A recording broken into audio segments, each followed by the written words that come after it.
E hoje, aqui no quadro Mundo do Trabalho, nós vamos falar sobre sucessão familiar e superação da crise no cenário de varejo. E os empresários Mônica Hauck e Klaus Malamud estarão aqui para nos orientar sobre esse tema. Quem eu cumprimento agora? Moniquinha, tudo bem? Tudo bom, bom dia. Que bom tê-la novamente aqui no nosso Super de Tudo Um Pouco. Eu que fico feliz.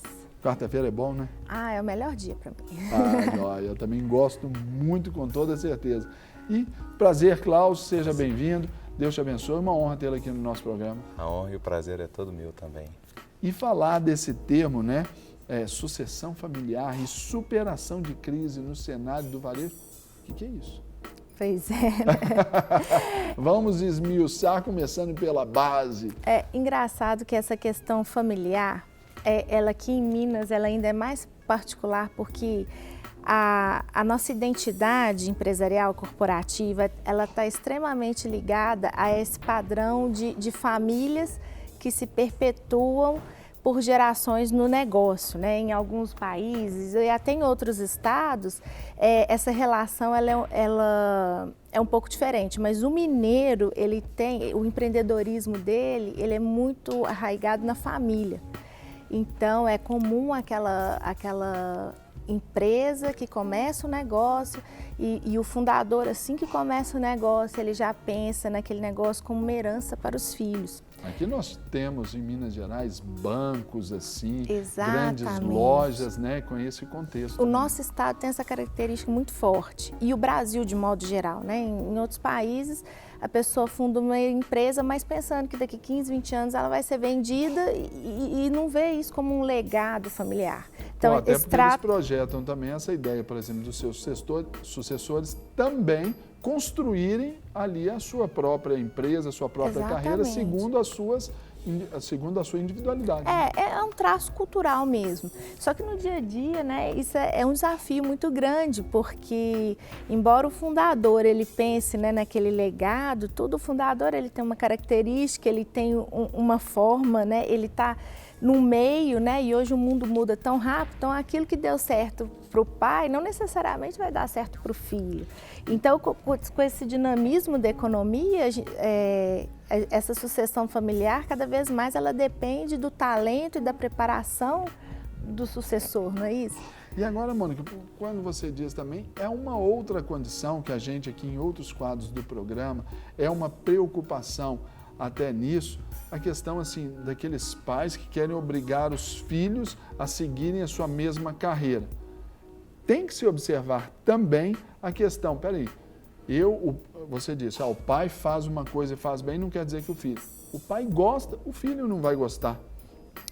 Eu acho que a gente, e até nessa história do empreendedorismo, a gente tem casos, né, de filhos que não conseguiram perpetuar o negócio exatamente pela falta de vocação, pela falta de preparo, pela falta também até muitas vezes do desejo, né?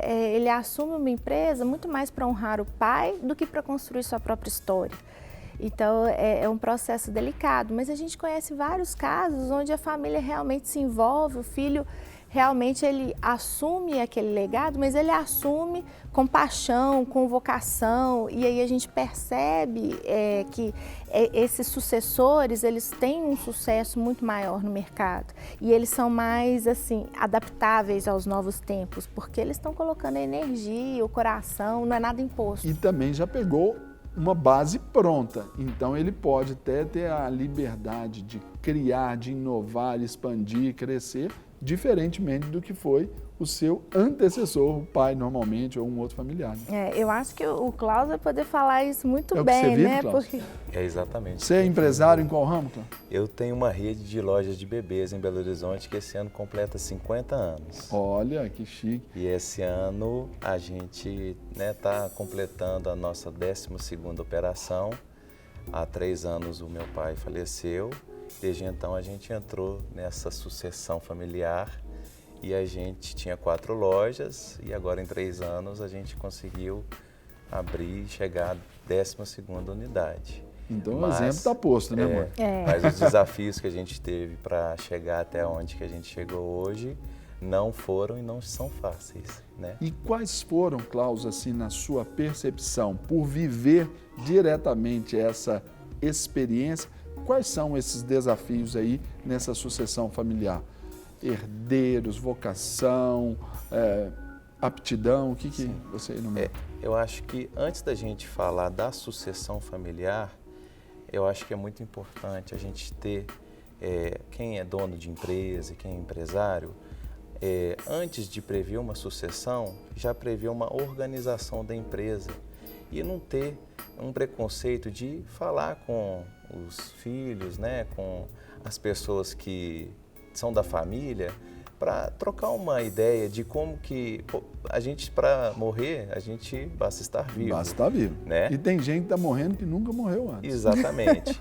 Então, assim, em primeiro lugar, a gente tem que colocar a empresa e não os desejos pessoais de cada um. Uhum. Porque se um negócio ele teve êxito a partir de então, faz parte da competência e excelência de que aquela pessoa que estava lá gerindo aquela empresa fez.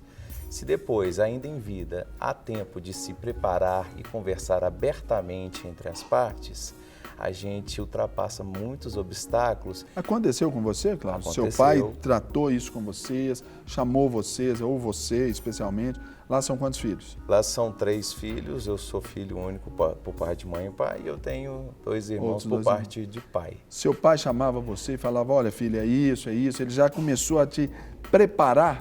A mim sim, eu já trabalhava 12 anos dentro da empresa. Ah, então você já estava também. Ou seja, meu pai teve uma doença muito rápida, ele se foi, mas até lá comigo ele conversava sim. Com os outros realmente não teve isso que eu estou te falando. E depois disso a gente teve muitos problemas, né? Quando a gente assume uma empresa, né, não quer dizer que você é obrigado a ter aquele desejo de seguir o que o seu pai fez. As pessoas têm que ter a aptidão e a vontade de querer tocar aquele negócio. Eu tenho certeza que, eu ainda não sou pai, né? Mas eu tenho certeza e vejo isso, que os pais querem a melhor felicidade para os filhos, independente de onde que eles estejam. Embora tenha muitas histórias de sucesso das empresas, é muito importante que a felicidade que as pessoas que estão lá no momento sejam respeitadas. E mais à frente, embora tenha aquele desejo do pai, aquela felicidade do filho ela é maior do que essa vontade do pai dele seguir a carreira ou ramo que ele teve. Então, busca-se na realização do filho, aí sim, essa satisfação do pai, né? E talvez seja até uma questão de amor à própria empresa, porque, por exemplo, eu como fundadora de empresa, eu quero deixar um legado. Então, qual que é assim, a pegadinha que acontece em muitos pais? Não, eu amo o que eu construí, eu amo minha empresa, então eu preciso cuidar, eu preciso proteger. O que eu faço? Passo para o meu filho. Mas isso pode ser o início do fim, né? De repente, se você realmente ama, quer construir um legado, crie processos, crie uma estrutura mais profissional, onde seu filho pode assumir ou não, de forma que a empresa seja uma entidade e seu filho seja outra, que eventualmente eles podem se encontrar e pode ser um ótimo casamento, mas você de imediato atrelar o crescimento da empresa ao crescimento da carreira do seu filho, pode ser a morte dos dois. Não necessariamente para aquele empresário, aquele empreendedor, ter que unir esses 2 amores de sua vida, né, Mônica? Exatamente. O amor que é a empresa, o amor que são os filhos, isso vai ter que unir. Talvez não vai rolar química ali nessa história. Para receber todas as novidades do canal, inscreva-se e se curtir o vídeo, clique em gostei. Aproveite para acompanhar a Rede Super nas redes sociais.